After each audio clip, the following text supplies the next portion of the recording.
ആളുകൾ അദ്ദേഹത്തെ ബോധപൂർവം, അതായത് അവരുടെ അറിഞ്ഞുകൊണ്ട് തന്നെ അദ്ദേഹത്തെ ദ്രോഹിക്കുന്നത് പോലെ എനിക്ക് പല അവസരങ്ങളിലും തോന്നിയിട്ടുണ്ട് മാം. അപ്പോൾ അദ്ദേഹം മരണപ്പെട്ട ദിവസം, ആ ദിവസമാണ് ചലച്ചിത്ര നിരൂപകനും സംവിധായകനും ഒക്കെ ആയിട്ടുള്ള ഒരു ആള് യൂട്യൂബ് ചാനലിൽ അദ്ദേഹം എന്താ പറയുക പണം വാങ്ങിച്ചു എന്നും ഭീമമായിട്ടുള്ള പൈസ ഒരു ഗാനത്തിന്, അത് മരിച്ച അന്ന് തന്നെയാണ് അത് ചെയ്തുകൊണ്ടിരിക്കുന്നത്. ഒരാളുടെ ഭൗതിക ശരീരത്തിന് കൊടുക്കുന്ന ഒരു ബഹുമാനം ഉണ്ടല്ലോ, അതുപോലും കൊടുക്കാതെയാണ് ചതയുള്ള ദിനേശ് എന്ന മനുഷ്യനാണ് അത് ചെയ്യുന്നത്. അതല്ലാത്ത മോശമായി പോയി. അതിപ്പോൾ എന്തിന്റെ പേരിലാണെങ്കിലും അദ്ദേഹത്തിന് ഇപ്പോൾ വിദ്വേഷം ഉണ്ടാവാം, അഭിപ്രായ വ്യത്യാസം ഉണ്ടാവാം. പക്ഷെ ആ ദിവസം അത് ആ വീഡിയോനകത്ത് തന്നെ അദ്ദേഹം ആ കർമ്മങ്ങളെ പറ്റിയൊക്കെ പറഞ്ഞുകൊണ്ടിരിക്കുകയാണ്. തീർത്തും മനുഷ്യത്വമില്ലായ്മയാണെന്നാണ് എനിക്ക് തോന്നിയിട്ടുണ്ടായിരുന്നത്. എനിക്ക് വലിയ വിയോജിപ്പുണ്ട് ആ മനുഷ്യനോട്. ആ വീഡിയോ കണ്ടിട്ട് അതിന് അടിയിൽ ഒരു കമന്റ് ഇട്ടിട്ടുണ്ട്.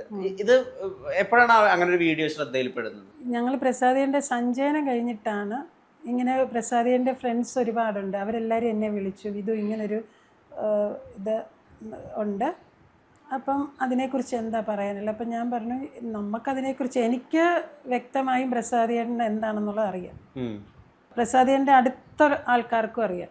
അദ്ദേഹത്തിനുള്ള ഏറ്റവും ഒരു മൈനസ് പോയിന്റ് എന്ന് പറഞ്ഞാൽ മദ്യപിക്കും എന്നുള്ള ഒരിത്, അല്ലാതെ ആർക്കും ഒരു ദ്രോഹമോ അല്ലെ ആരോടെങ്കിലും ഒരു വ്യക്തി വൈരാഗ്യമോ അങ്ങനെയുള്ള ഒരാളെ അല്ല. എല്ലാവരോടും നല്ല രീതിയിൽ സംസാരിക്കുകയും പെരുമാറുകയും ചെയ്യാറുള്ളൂ. പിന്നെ ഈ യൂട്യൂബിനകത്ത് അദ്ദേഹത്തിൻ്റെ ചാനലിലൂടെ പറഞ്ഞിട്ടുണ്ട് എന്നുണ്ടെങ്കിൽ ചിലപ്പം ഇങ്ങനെ പറയുമ്പോൾ ആൾക്കാർ കൂടുതൽ ശ്രദ്ധിക്കും, അദ്ദേഹത്തിന് അതുകൊണ്ട് എന്തെങ്കിലും നേട്ടം ഉണ്ടാവും. പക്ഷെ അതിനകത്തെ ഒരു സത്യം എന്ന് പറയുന്നത് നമ്മൾ ആലോചിക്കേണ്ട ഒരു കാര്യമാണ്. അന്നത്തെ കാലത്ത് അത് സിനിമ ഏതാ, ബംഗ്ലാവിൽ ഔദ, അപ്പോൾ ലാൽ സാറിൻ്റെയാണ്, സിദ്ദിഖ് ലാലിൻ്റെ ലാൽ സാർ. അതിൽ പാട്ട് എഴുതാൻ പോയപ്പോൾ എന്നെ അവിടെ നിന്ന് വിളിക്കുന്നുണ്ട്, ഈയൊരു ആളത്ര ഇതല്ല, എല്ലാവരും പറയുന്നു പൈസയൊന്നും തരികയില്ല എന്നൊക്കെ പറയും. പക്ഷെ പ്രസാദിയൻ ഒരിക്കലും ആരോടും കണക്ക് പറഞ്ഞ് പൈസ മേടിക്കുന്ന ഒരാളെ അല്ല, ഒരിക്കലും ആരോടും ഇന്ന് വരെ ഒരു രൂപ പോലും കണക്ക് പറഞ്ഞ് മേടിച്ചിട്ടില്ല. ഞങ്ങളുടെ ജീവിത സാഹചര്യവും അങ്ങനെ ആയിരുന്നല്ലോ, അപ്പോൾ പിന്നെ നമുക്കത് നന്നായിട്ട് അറിയാവുന്ന കാര്യം. അപ്പോൾ ഇദ്ദേഹം ഇതങ്ങനെ പറഞ്ഞിട്ടുണ്ട് എന്നുണ്ടെങ്കിൽ ഇന്നത്തെ കാലത്ത് 15,000 രൂപ 2 പാട്ടിന് വാങ്ങിക്കുക എന്ന് പറയുന്നത് ഏറ്റവും വലിയ കാര്യമാണ്.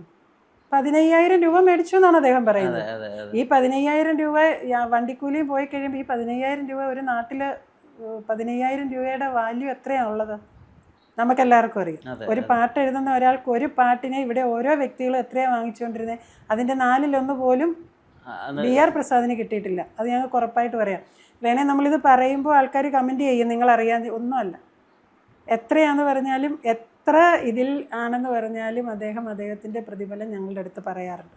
അത് സന്തോഷത്തോടെ കയ്യിൽ കിട്ടിയ ഉടനെ അത് എങ്ങനെ കൊടുത്തു എന്ന് പോലും, അങ്ങനെ ഒരു വ്യക്തിയാണ് വിധു. എനിക്ക് കവറിലിട്ട ഇത്ര രൂപ എൻ്റെ കയ്യിൽ കൊണ്ട് തന്നു എന്ന് പറയുന്ന വ്യക്തിയാണ്. അപ്പോൾ പിന്നെ അതിനകത്ത് 15,000 രൂപ അദ്ദേഹം ചോദിച്ചിട്ടുണ്ടെങ്കിൽ അതുപോലെ മാനസികമായി അദ്ദേഹത്തെ പീഡിപ്പിച്ചിട്ടുണ്ട്. ഒരു ഹോട്ടലിൽ കൊണ്ട് റൂം എടുത്ത് കൊടുത്തിട്ട് ഇങ്ങനെ പണി ചെയ്യിക്കുന്ന പോലെ. ഇപ്പം നമ്മുടെ വീട്ടിലൊരാൾ കൂലിപ്പണിക്ക് വന്നാൽ ചെടിക്ക് വളവിടാനാണെങ്കിൽ നമ്മൾ പറയാം ഇതിനിട. ഒരു പാട്ട് എഴുതുന്ന ഒരാളോട് അത് അങ്ങനെയാണോ നമ്മൾ പറയാൻ പാടുള്ളത്? നിങ്ങൾ അങ്ങനെ ചെയ്യുക, നിങ്ങൾ ഇങ്ങോട്ട് എഴുതി എന്ന് പറഞ്ഞാൽ ഒരു പാട്ട് ഇങ്ങനെ അങ്ങ് ഛർദ്ദിച്ച് വെക്കാൻ പറ്റുമോ? പറ്റില്ല. അവർ കൊടുത്തിരിക്കുന്ന മ്യൂസിക്കിനനുസരിച്ച് വരികളുണ്ടാവണം. അതിങ്ങനെ ചെവിയിലിട്ട് നമുക്കിത് നന്നായിട്ടറിയാം. ആ മ്യൂസിക് നമുക്ക് ഇട്ട് തന്നാൽ അതിങ്ങനെ ചെവി വെച്ച് കേട്ടോണ്ടേയിരിക്കും, വേറെ ഒന്നിലും ഒരു ശ്രദ്ധയില്ല. എല്ലാ പാട്ടെഴുത്തുകാരും അങ്ങനെയൊക്കെ തന്നെയാണ്. അവരുടെ ആ ഒരു ഇതാരും അറിയുന്നില്ല. നമ്മളെല്ലാം കാണുന്നത് മ്യൂസിക് ചെയ്ത് ഈ പാട്ട് വന്നു കഴിയുമ്പോൾ നമ്മളെല്ലാം അത് ഭംഗിയോടെ കേൾക്കുമ്പോഴാണ് നമ്മൾ അറിയുന്നത്. അതിൻ്റെ പിന്നിലുള്ള ഒരു എഫക്റ്റ് അറിയത്തില്ല. അതിലാണ് അദ്ദേഹം പറഞ്ഞത് 15,000 രൂപ വാങ്ങി എന്നുള്ളത്. എത്ര ദിവസത്തെ മെനക്കേട്, എത്ര മണിക്കൂർ എല്ലാം വിട്ടിരുന്നിട്ട് ഇതിൽ മാത്രം ശ്രദ്ധിച്ചിട്ടാണ് ഇരിക്കുന്നത്. നമ്മൾ എന്ത് പറഞ്ഞാലോ അല്ലെ പുറം ലോകത്ത് എന്ത് നടക്കുന്നു എന്നുള്ളത് അറിയുന്നില്ല. പിന്നെ അദ്ദേഹം ആരോപിച്ച ഒരു കാര്യം, സയാമീസ് ഇരട്ടകളുടെ ഓപ്പറേഷൻ അദ്ദേഹത്തിന് അങ്ങനൊരു ഇത് മനസ്സിലുണ്ടായിരുന്നൊരു സംഭവം ചെയ്യണമെന്നുള്ളത്. അന്നേരമാണ് നമ്മുടെ തമിഴില് സൂര്യ സിനിമ ഇറങ്ങുന്നത്. അപ്പം എൻ്റെ അടുത്ത് പറയും ഇത് ഞാൻ ഇങ്ങനൊന്നും അല്ലായിരുന്നു എൻ്റെ മനസ്സിലുള്ളത് വരെ. പക്ഷെ അതിൻ്റെ ഒരു ഇതായിരിക്കാം ചില സമയങ്ങളിൽ ഇങ്ങനെ ഇത് കണ്ടുകൊണ്ടിരിക്കുക എന്നൊക്കെ ഉള്ളത്. അങ്ങനെയാണ് ഒരു പാട്ട് എഴുതണം, അല്ലെ ഒരു അങ്ങനെയാണെന്നുണ്ടെങ്കിൽ ഇപ്പോൾ ഒരു കഥ എഴുതണമെന്ന് വെച്ചു, അപ്പോൾ അതിൻ്റെ റിസർച്ചിന് വേണ്ടി വെച്ചിരിക്കുന്ന ബുക്കെല്ലാം എന്ത് ചെയ്യുമെന്ന് അറിയാം, ആദ്യം ആ ബുക്കിൻ്റെ എല്ലാം പൊതിച്ചിൽ കളയും, എന്നിട്ട് വേറെ പേപ്പർ കൊണ്ടുവന്ന് അത് മുഴുവൻ പൊതിഞ്ഞ് അത് ഒട്ടിച്ച് അതിൻ്റെ ഓരോ സംഭവങ്ങൾ അങ്ങനെ നോക്കിയാണ് ചെയ്യുന്നത്. അപ്പം അതിൻ്റെ ഒരു ഭാഗമായിരിക്കാം ഇത് കണ്ടുകൊണ്ടിരുന്നത്. അദ്ദേഹം കണ്ട ഒരു കുറ്റം അതാണ്, ആരെങ്കിലും അങ്ങനെ കാണുമോ, അതെങ്ങനെ എന്തെല്ലാം കണ്ടാൽ ഒരു മനുഷ്യനൊരു കഥ ഉണ്ടാക്കുന്ന അല്ലെ ഒരു പാട്ടുണ്ടാവുന്നത്. അതെല്ലാം നമ്മളൊന്നും ഇതൊന്നും അടുക്കി വെച്ചിട്ടുള്ളതല്ലല്ലോ. അത് ചെയ്യുന്നവർക്കല്ലേ അതിൻ്റെ ബുദ്ധിമുട്ടറിയുള്ളൂ. പിന്നെ അദ്ദേഹം ആരോപിച്ചത് ഈ 15,000 രൂപയാണ്. ഇന്നും ഞങ്ങൾ പറയുന്നത് ഈ 15,000 രൂപ കൊണ്ട് ഒരു ആളിന് 2 or 3 പാട്ട് എഴുതി കൊടുത്തിട്ട് 15,000 രൂപ കൊടുത്തതാണോ അദ്ദേഹം പറയുന്നത് ഏറ്റവും ചോദിച്ചു മേടിച്ചു എന്ന് പറയുന്നത്. അവസാനം ഇദ്ദേഹം വന്ന് ദേഷ്യപ്പെട്ടു, 3 ദിവസമായിട്ട് നിങ്ങളൊന്നും എഴുതിയില്ലേ എന്ന് ചോദിക്കുമ്പോൾ അവരുടെ മനസ്സിനനുസരിച്ചും ഡയറക്ടറുടെ ഫിലിം ചെയ്യാൻ പോകുന്ന ആളിൻ്റെയും ആ കഥയുടെയും മ്യൂസിക് ഡയറക്ടറുടെ എല്ലാം ഇതനുസരിച്ച് വേണ്ട ഒരാൾ വരികൾ എഴുതാൻ. അങ്ങനെയാണ് അവിടെ നിന്ന് പോരുന്നത്. പറ്റത്തില്ല എന്ന് പറഞ്ഞാൽ ഇറങ്ങുമായിരുന്നു. അത് എഴുതി കൊടുത്തിട്ട് ഇനി എനിക്ക് ഇത് ചെയ്യാൻ പറ്റത്തില്ല എന്ന് പറഞ്ഞിട്ട് തന്നെയാണ് പോകുന്നത്. അതുകൊണ്ടാണ് അദ്ദേഹം ഇങ്ങനെ ഇട്ട് മാനസികമായി പീഡിപ്പിച്ചത് കൊണ്ടാണ് പൈസ ചോദിച്ചത്. അല്ലേ അതുപോലും ചോദിക്കാതെ എത്രയോ പേര് വിളിച്ചിട്ട് പോയിട്ട് വണ്ടിക്കൂലി പോലും ഇല്ലാതെ വന്നിട്ടുണ്ട്, കടം മേടിച്ചുകൊണ്ട് വന്നിട്ടുണ്ട്. തിരിച്ച് കയറി വരുമ്പം നമ്മളോട് പറയും ഇന്ന് പോയിട്ടൊന്നും കിട്ടിയില്ല കേട്ടോ. നമ്മളതൊക്കെ ആയിട്ടങ്ങ് പൊരുത്തപ്പെടും. നമുക്കതിലൊന്നും ഒരു പ്രശ്നമുള്ള ഫാമിലി അല്ലായിരുന്നു ഞങ്ങൾ. പിന്നെ പ്രസാദിനെ സംബന്ധിച്ച് എന്തുമായിട്ടും പൊരുത്തപ്പെടും എന്നുള്ളതാണ്. അപ്പോൾ ചിലപ്പോൾ എന്നോട് പറയും ഇത് ഇന്ന് സ്റ്റുഡിയോയുടെ വാതിക്കൽ ഞാൻ എൻ്റെ ചെരുപ്പ് ഊരിയിട്ടു. അപ്പോൾ എന്താ ഒരു 120 രൂപയുടെ ചെരുപ്പാണ് ഈ കുട്ടനാട്ടിൽ ഇട്ടുകൊണ്ട് നടക്കുന്ന ഈ പ്ലാസ്റ്റിക്കിൻ്റെ ചെരുപ്പാണ് ഇട്ടുകൊണ്ട് പോയിരിക്കുന്നത്. ഞാനത് ഊരിയിട്ടിട്ടേ തിരിച്ചെല്ലാവരും കൂടെ ഇറങ്ങി വന്നപ്പോൾ എല്ലാവരും ചെരുപ്പ് എടുത്തപ്പോൾ എൻ്റെ ചെരുപ്പ് അതിൻ്റെ അടുത്ത് കിടക്കുക. എല്ലാവരുടെയും 5,000-6,000 രൂപയൊക്കെ വിലയുള്ള ഭയങ്കര ബ്രാൻഡ് സാധനം കിടക്കുന്നിടത്ത് എൻ്റെ ഈ കരിമ്പനടിച്ച ചെരുപ്പ് കിടക്കുക. ചിരിച്ചോണ്ടാണ് പറയുന്നത്. അപ്പോൾ എനിക്ക് ആദ്യം ഒരു ഇത് തോന്നി എടുത്തില്ല. പിന്നെ ഞാൻ ഓർത്തു എന്തിനാ ഞാനിപ്പോൾ കൂളായിട്ട് ചെന്ന് എൻ്റെ ചെരുപ്പ് എടുത്തിട്ടുകൊണ്ട് പോകുന്നു എന്ന് പറയുന്ന ഒരു മനുഷ്യനാണ്. അതാണ്. പക്ഷേ ഈ ഒരാളാണ് അദ്ദേഹത്തെക്കുറിച്ച് പറഞ്ഞിട്ടുള്ളൂ, അല്ലാതെ ബാക്കി ആരും ഇതിനെക്കുറിച്ച് പറഞ്ഞിട്ടില്ല. പിന്നെ വേറെ ഒരു പ്രതിഫലത്തിൻ്റെ കാര്യം പറഞ്ഞത് ഒരു നോവൽ എഴുതി ഒരു സ്ക്രിപ്റ്റ് നമ്മൾ കൊടുത്തിരുന്നു. അത് നോവലായി കഴിഞ്ഞപ്പോൾ അതിനകത്ത് ഇച്ചിരി തർക്കങ്ങളൊക്കെ വന്നു. അപ്പം ഞാനൊരു ചാനലിന് കൊടുത്ത ഒരു അഭിമുഖത്തിൽ കുറച്ച് കമൻറ്റ് ഇങ്ങനെ വന്നു, പൈസ മേടിച്ചത് നിങ്ങൾ അറിഞ്ഞില്ലേ എന്നൊക്കെ ചോദിച്ചു. ഞങ്ങൾ അറിഞ്ഞു, ഞങ്ങളുടെ മുന്നിൽ വെച്ച് തന്നെയാണ് അത് സൈൻ ചെയ്തതും. ആ പേപ്പറെല്ലാം നമ്മുടെ കയ്യിലുണ്ട്. 1,00,000 രൂപ, അതിലെത്രാണ്ട് രൂപ ടാക്സ് അങ്ങനെയൊക്കെ പറഞ്ഞ് പിടിച്ചിട്ടാണ് അത് നമ്മൾ സൈൻ ചെയ്ത് കൊടുക്കുന്നത്. 10-15 വർഷമായിട്ടുണ്ട്.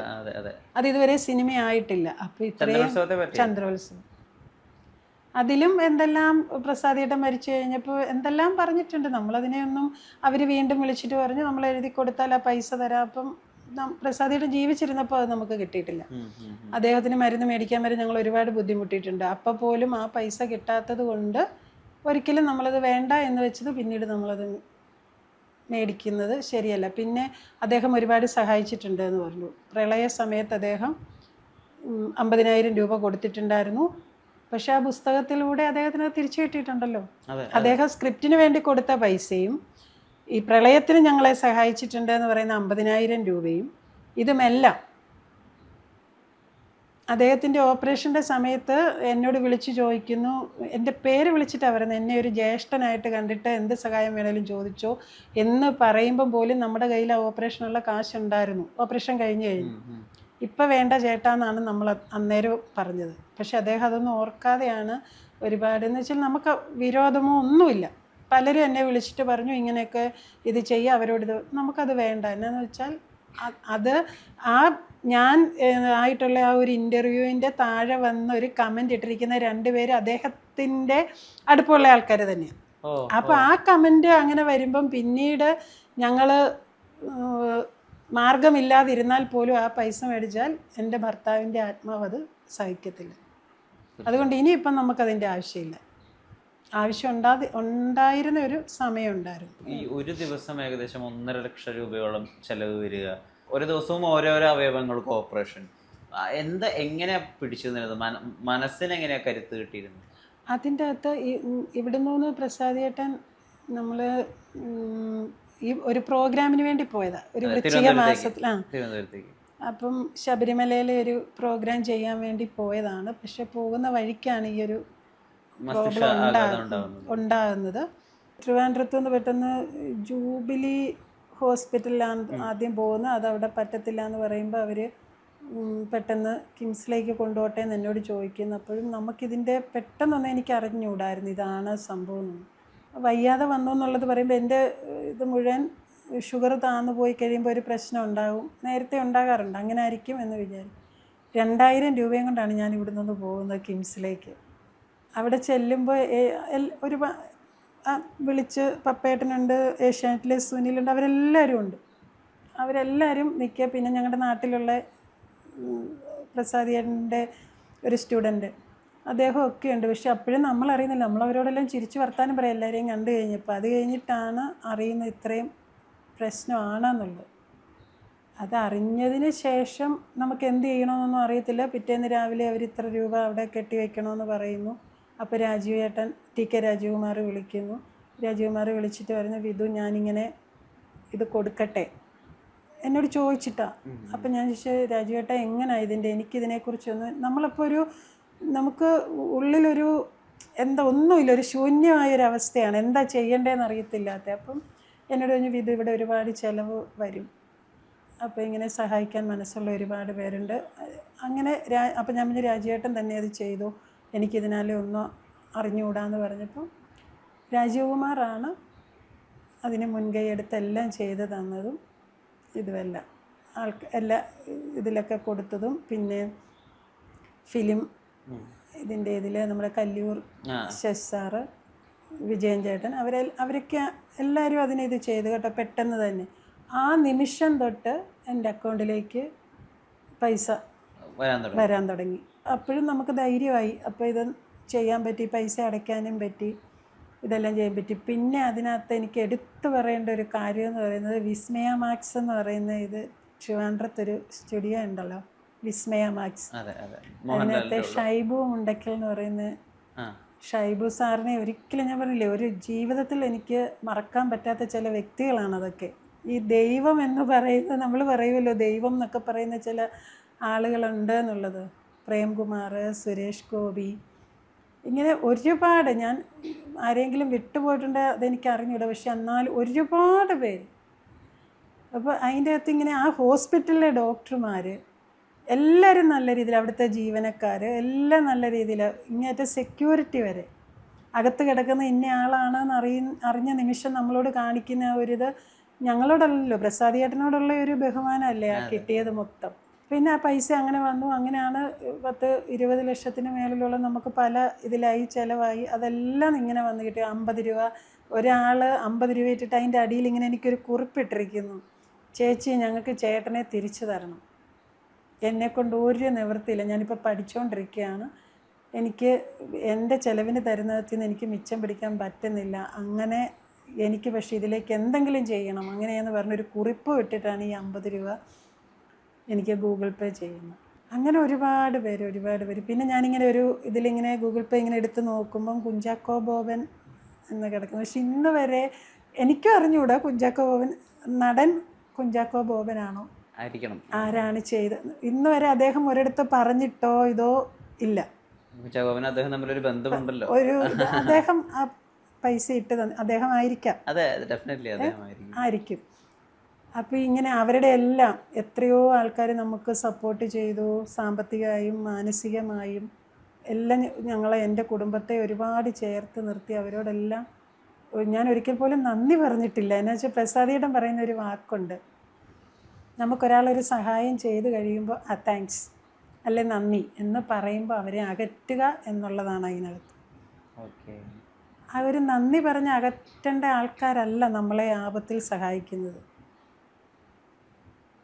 അതുകൊണ്ട് അവരോട് സ്നേഹമായും സന്തോഷമായും ഒരു വാക്ക് ഏതെങ്കിലും ഒരു സമയങ്ങളിൽ വിളിക്കാൻ പറ്റിയാൽ വിളിക്കണം, പറയണം. എല്ലാവരും ചിന്തിക്കുന്നതിൻ്റെ വിരുദ്ധമാണ് എപ്പോഴും പ്രസാദിയേട്ടൻ പറയുന്ന പല കാര്യങ്ങളും. കിഡ്നി ട്രാൻസ്പ്ലാന്റ് ചെയ്ത സമയത്ത് അതൊക്കെ കഴിഞ്ഞെല്ലാം വന്ന് 1 വർഷമൊക്കെ കഴിഞ്ഞിങ്ങനെ ഇരിക്കുമ്പോൾ ഈ തിണ്ണയിലിങ്ങനെ താഴെ തിണ്ണയിൽ ഒരു ദിവാങ്കോട്ടുണ്ട്, അതിലിങ്ങനെ കിടക്കും. അപ്പം ഞങ്ങൾ സന്ധ്യയ്ക്ക് പോയി ഞാനും മക്കളും എല്ലാം ഇരിക്കുമ്പം ഓരോ കാര്യങ്ങളിങ്ങനെ പറയും. അപ്പോൾ ഈ മരിച്ചു പോയിട്ട് കർമ്മം ചെയ്യുന്നതിനെക്കുറിച്ചും, അപ്പോൾ ഈ ജീവനോടിരിക്കുമ്പോൾ ആരെയും നോക്കാതിരുന്നിട്ട് മരിച്ചു കഴിയുമ്പം ഭയങ്കരമായിട്ട് കർമ്മങ്ങൾ ചെയ്യുന്നു, പിന്നെ അവരുടെ 16 അടിയന്തരം നടത്തുന്നു, നാട്ടുകാരെ വിളിച്ച് സദ്യ, ഇതിനെക്കുറിച്ചൊക്കെ ഇങ്ങനെ കളിയാക്കും. അപ്പോൾ മോളും ഇങ്ങനെ ഓരോ കാര്യങ്ങൾ സംസാരിക്കും.